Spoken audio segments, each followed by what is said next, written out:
Okay, I hope I'm doing this right. This is my little pre-interview with Jamie to just answer a lot of questions people have been asking him as he's been on this journey.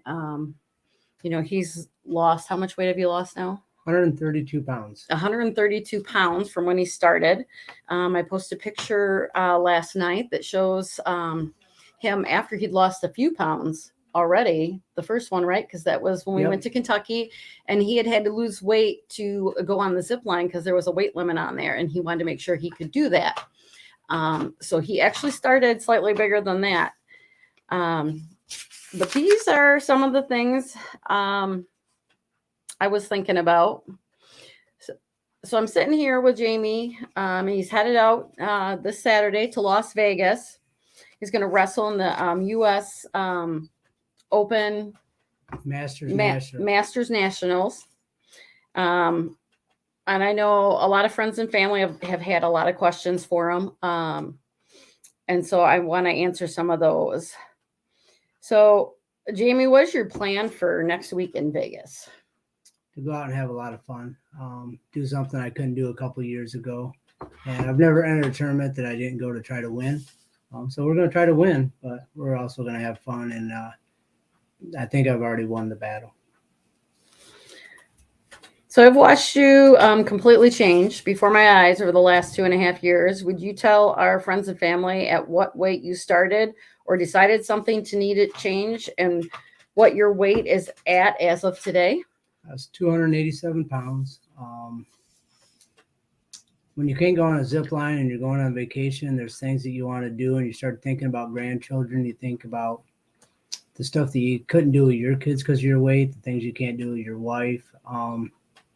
And you start to think, how do I make a decision? So I started reading a lot of books, a lot on the internet, taking lots of notes.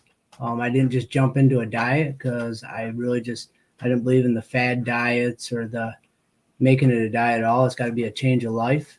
And every person's different. So I started looking at metabolisms and how things work. And, the hardest part was I couldn't exercise when I first started. I wasn't physically capable. So what do you think was the absolute turning point when you finally made that decision that this had to happen? Because we know it wasn't me. No, anybody knows me well, knows I love to run dogs. I run Beagle Hounds. It's one of my favorite things in the world. And one night I was sitting in my truck, my favorite spot, mile from anybody. I didn't think I could go get my dogs. I couldn't breathe. My chest was pounding, my head. I couldn't even pick up my phone. I was like, this is where I'm going to die. And I was content with that. I was like, this is my favorite spot in the world. But all of a sudden I started feeling a little better. I actually left my dogs there that night. I went back and got them the next morning. Got home, didn't tell Carolyn I'm not the doctor type of person. And I made an appointment. I went and seen somebody, and my blood pressure was 180 sitting still over about 137. My blood sugar was over 400. My heart rate sitting still was about 128. And they said, man, you need a lot of medication. I said, I don't want to take no medication. This is dumb. I should have said, send me to a Spectrum, send me to the hospital. I didn't. I went home and started making a plan to change my life.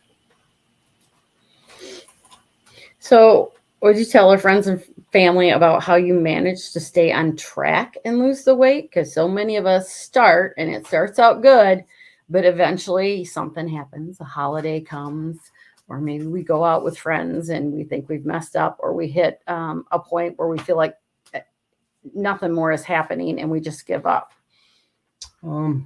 I knew I had to have a goal. As a young man, I always had a goal to wrestle, win tournaments and stuff. And that didn't really matter anymore, but I knew that was something that drove me.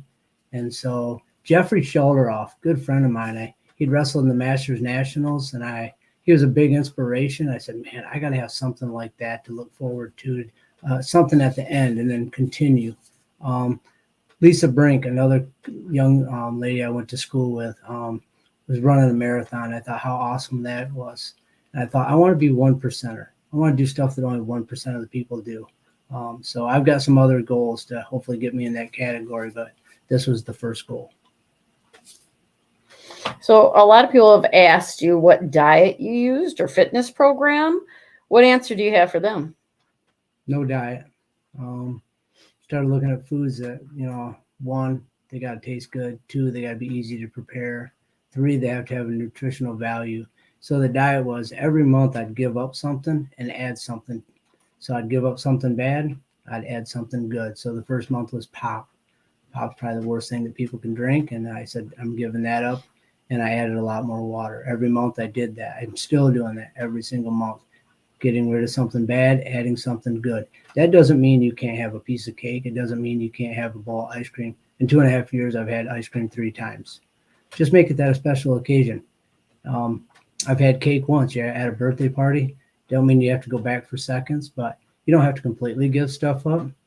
But, you got to start on Sunday night preparing your food for the week. Think about your meals for the week. It's a conscientious decision.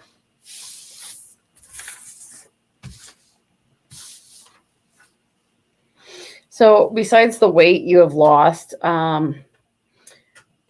you've had to condition your body to get ready to wrestle again. Yep, first time. How did you go about that and about seeking out practice partners? So it started in the gym, and I'd set a weight. When I weighed this much, I'm going to the gym. So I got down to 236. That was actually the weight I set. Everything was about goals. And when I got to 236, we went to the gym. I was on the treadmill 5 minutes. I thought I was going to fall off. People were looking at me. I don't know if they were or not, but I felt like I was the next Walmart commercial. It was bad, but the next day I got there and I got back up and I made it 10 minutes. So Sunday I think I did 15 miles. So I mean, a big drastic change. Practice partners were going to be hard. I got to have somebody to practice with. Once I'm in condition, I got to be able to wrestle.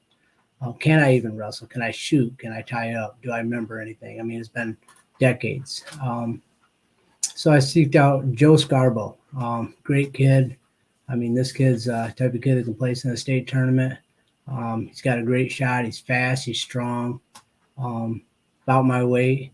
So Joe volunteered to come in and work with me, and it was like riding a bike, and Joe's a great young man, and I appreciate that. And Bodie Wilson, another stud that we have here at Grand Haven Wrestling. Kid's going on to wrestle in college, going to do phenomenal things. But, just to be able to tie up with a young man like that and not get thrown around and feel good about it, it was a great experience. And I think those young men, Wyatt, my own son, Dustin Golden, these young men allowed me to come in there. A couple funny stories. I had a young man from Reese Puffer.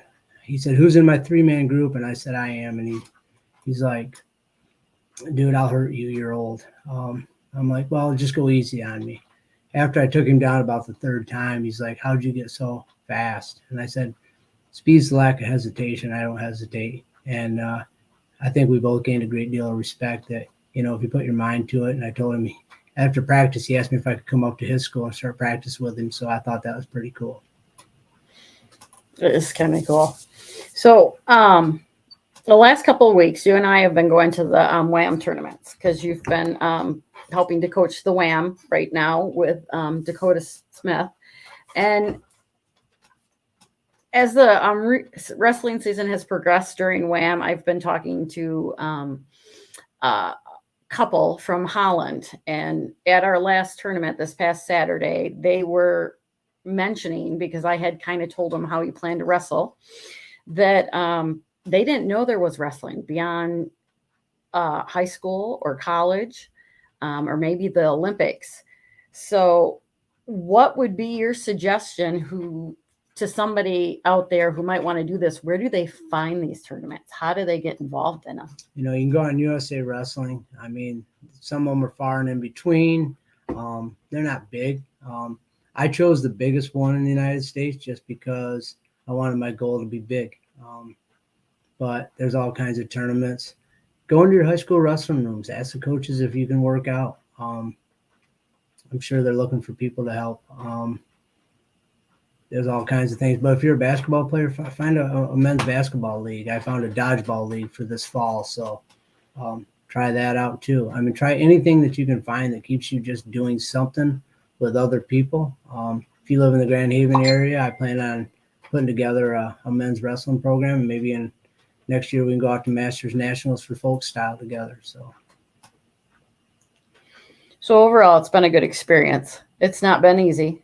It's not been easy. You didn't really touch on the plateaus, and I think that's one of the struggles most people have when they're losing weight. Do you want to touch on that? Yeah, one of the books I read was about getting discouraged, and when I started in the weight room and just on the treadmill and couldn't physically do things that I thought I should be able to do, I went home. I cried. I mean, Carol's probably never seen me cry. I'd get up in the middle of the night and go to the chair and just break down. That was tough. But another thing is you hit a certain weight and you can't go any lower. This book, it talked about it. It talked about pushing through. It might take 2 or 3 weeks. The first time was at 222 pounds. I couldn't lose any more weight. I said, is this it? I lost 50 pounds. This is great. But this ain't going to get me to my goal, but I can't lose anymore. 2 weeks went by, and all of a sudden, in a week, I lost 7 pounds.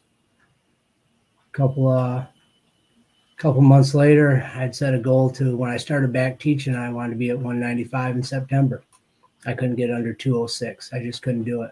No matter how hard I ran, no matter how hard I pushed myself in the gym, and some days were 3 hours in the gym, I just couldn't push any further. The weight wouldn't come on. I didn't gain weight, but it wouldn't lose. And then all of a sudden, boom, about a week after school started, I was at 195.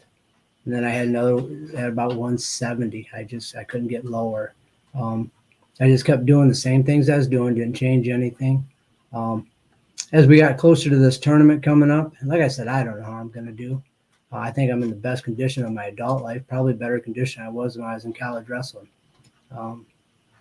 But, there's still the balance and speed and all that stuff. But I started doing 2-a-day workouts, getting up at 4:30 in the morning. One of the reasons I got up at 4:30 in the morning wasn't because I was looking for more fitness. It was mindset. I'm training while other people are sleeping. It was about getting my mind right. I heard about this thing about doing 200 push-ups a day for a month. I thought, wow, that's a lot. I can't do that. Eventually, I was doing 500 push-ups a day. I actually had to slow down because I was wearing my body out. But I set a goal that I could do 100 push-ups straight after doing 250. I got to 99 4 different times, and I stopped on purpose because I didn't think they were good enough push-ups. I wanted them to be perfect push-ups. I'm not perfect. There's only one perfect person in the world. He's the one to help me through this journey. But as I was doing those push-ups the other day, it was just 3 days ago, I popped off 110. I couldn't keep going. I was just like, wow, this is awesome. And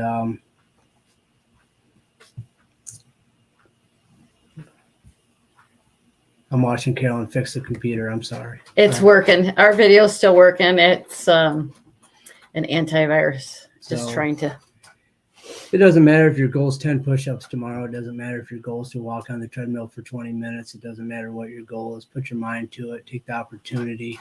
Ask for help. I'm willing to talk to anybody. I'm not a dietitian. I'm not an athletic trainer. I'm nothing of that sort. I'm somebody that just read a lot of books, watched a lot of videos. It's on YouTube. I looked through a lot of bullshit. Take these vitamins. I haven't taken a vitamin in 30 years. Get your stomach tucked. You know what? For some people, that might be something you have to do, but not for everybody. Or maybe it's just find somebody that's willing to go to the gym and help you out. When I go to the gym, everybody kind of knows me at Planet Fitness. It ain't no high power, powerhouse type of gym. And I hit knuckles with everybody. I seen a guy today. It looked like he was starting the journey right where I started, and I gave him knuckles. He come up in the locker room and he said, "Man," I was thinking about not coming back. I said, "Hey, dude, I got to do something for the next week, and I'll be back. We can work out together. We'll get there." If I can help anybody out, like I said, I'm no dietitian, but I can talk to you about what I did. So I think the biggest thing for you was goal setting. And when you try to do something, you usually try to be the best at whatever you're doing at the time, or do it the best way you can. Yeah, I mean, I told people, hey, I'm going to go out and wrestle at the Masters, Nationals, and U.S. Open. I guarantee you, people are looking at me like, you're nuts, dude. You can't walk. You can't walk up a hill. Like I said, one of my favorite things doing is running beagles. I've always called it running beagles, but I've never ran after them. I sit in a truck a lot. I can't wait to start running beagles again. I've got a lot of friends out there that I haven't really got to see in a long time, 2.5 years. I sold all my beagles. My beagles are the favorite thing in my life, besides my wife and kids. And I can't wait to start running with them again. But I'm going to continue on this adventure, helping coach, refereeing, wrestling in old man tournaments. Anything to keep me active. I just don't want to get back to where I was. So I'm going to continue to set goals. In Traverse City, there's a kayak run bike thing. I'm going to start training for that as soon as we get back. September, I want to do at least a half marathon. I think that one that helps. You probably didn't think I thought you could lose the weight either, but that's not true, because whenever you set a goal for something you want to do, you always find a way to make it happen. You know, So I knew you'd eventually make it. It'd take time, but it was going to happen. But it had to be on your own terms, not anybody else's. you know, and lots of injuries. I mean, I was running one day really good. Next day, my knee's about the size of a watermelon. That was a tough day. I was like, there's no excuse. I'm going to continue to go. My shoulder, I couldn't lift my arm above my head for a couple of weeks. I thought, is this going to be the end of my journey? And, you know, I couldn't even sleep on my shoulder. But I told so many people my goals. I was like, man, I can't not reach my goals. It's about holding yourself accountable. And like I said, I don't win in Vegas. That's fine. I think I've reached my goals. I hope to win. I think I got some good chances. I think we're going to have fun there. It was the only way I could ever get Carolyn to go to Vegas too. That is true. I really don't have any interest for the casinos, maybe the shows and stuff, but we'll do some other stuff while we're there. But yeah, it was one way to get me out there, but I'm just more excited to watch them wrestle. I like to watch them wrestle. I like to watch the kids wrestle. It's just something I really decided I liked a lot when my brother started wrestling. Once I understood what was going on, I just thought it was an amazing sport. So I hope to be able to wrestle in Knoxville with my son this summer. There's a tournament. I think it'd be pretty cool to have my youngest son and me wrestle in the same tournament. I think that'd be a fun thing. You could throw a challenge out to JD. I don't even know if he's watching. Yeah, we could throw a challenge out to JD, my oldest son, to come back and lace on some shoes. But this interview's been fun. I'm kind of, you know, I love talking in front of my class every day, but I don't know if I like talking in front of a computer like this. No, and the rain's starting. I don't know if you guys can hear it, but it's loud through my parents' slider. We're sitting here in their dining room. Sorry about the lighting. I know it's reflecting off our glasses. I can kind of see that, but I will check in, and I'm going to try and do some more posts while we're at the tournament in Vegas to give you updates. If I can live stream during the wrestling matches, I will do that. We have yet to find out if that is even allowed, the videotaping at the tournament. So we'll touch base and let you guys know on that. Thanks a lot. Hey, look out there. There's hail.